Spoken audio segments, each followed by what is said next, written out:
بسم اللہ الرحمن الرحیم۔ آج نداء القرآن سبق نمبر 2 ہم پڑھیں گے، ٹھیک ہے۔ سبق نمبر 2 کے اندر، سبق نمبر 1 کے اندر پوری تفصیل ہم پڑھ چکے ہیں۔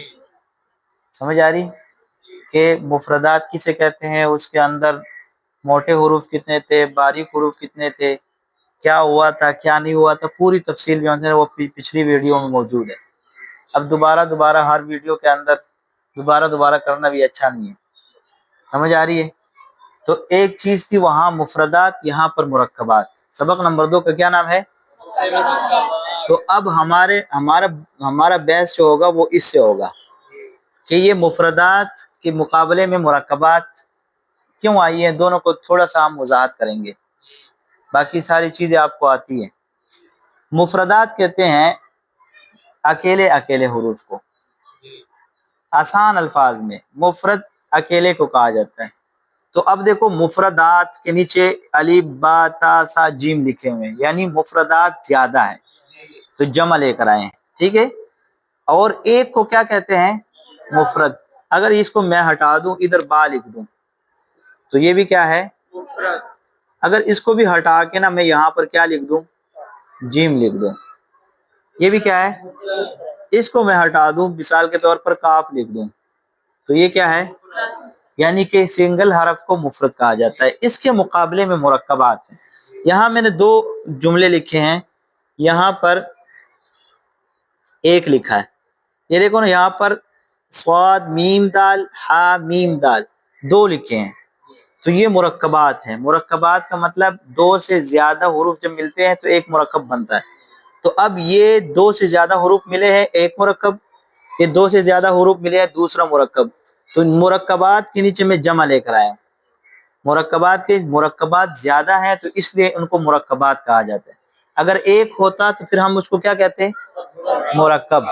جیسے جیم میم لام، یہ 3 حروف سے مرکب ہے۔ اور کل میں نے بتایا بھی تھا کہ مرکب کسے کہتے ہیں کہ وہ حروف سے مل کر بنا ہو۔ جیسے کہ بلڈنگ ہوتی ہے، وہ بھی مختلف مٹیریل سے مل کے بنتی ہے تو اس کو مرکب کہا جاتا ہے، سمجھ آ رہی ہے۔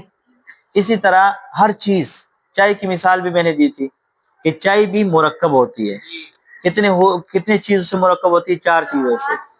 اسی طرح ہر چیز مرکب ہے، ہم بھی مرکب ہے، ہمیں بھی اللہ تعالیٰ نے بنایا نا، جو چیز بنی ہوئی ہے وہ سارے مرکب ہے۔ یہ پلاسٹک کی چیز بنی ہے، جاڑن ہے، یہ بھی مرکب ہے، اس کے اندر بھی مٹیریل استعمال ہوئی ہے نا۔ یعنی کہ ایون جو بھی چیز آپ لو، دنیا میں جو بھی چیزیں ہیں وہ مرکب ہے، کسی نہ کسی چیز سے وہ مل کر بنی ہے۔ ایک اللہ کی ذات ہے کہ وہ مرکب نہیں ہے، باقی ساری چیزیں مرکب ہے، یاد رکھو۔ اتنی بحث ہو چکی تھی، اتنا ہو چکا تھا بیان، ٹھیک ہے۔ اس کے بعد مرکبات کسے کہتے ہیں؟ یہ دیکھو میں نے آپ کو بتایا تھا کہ الف لام الف، صحیح ہے، لام الف لام الف لام با لام با با جیم با دال عین دال با عین دال یا لام با با ہا میم با سین نون سین تا سین یا سین۔ بس اتنے کافی ہیں تاکہ آپ اتنی بات سمجھ آ گئی، باقی سارا یہی حروف ہے، بس ایک دوسرے سے مل کر بنے۔ اتنا آپ نے آج سمجھنا ہے، اس میں اتنا سمجھ کے آپ کو بات واضح ہو جائے گی، ٹھیک ہے۔ الف لام الف لام الف لام الف لام با لام با با جیم با دال عین بال۔ اب دیکھو یہ کتنے حروف سے مرکب ہے؟ آپ کو جب یہ تعریف آپ کو سمجھ آ گئی ہے، یہ چیز آسان ہو گئی کہ نہیں ہو گئی؟ یہ 3 حروف سے مرکب ہے، کون کون سے حروف سے؟ با لام با۔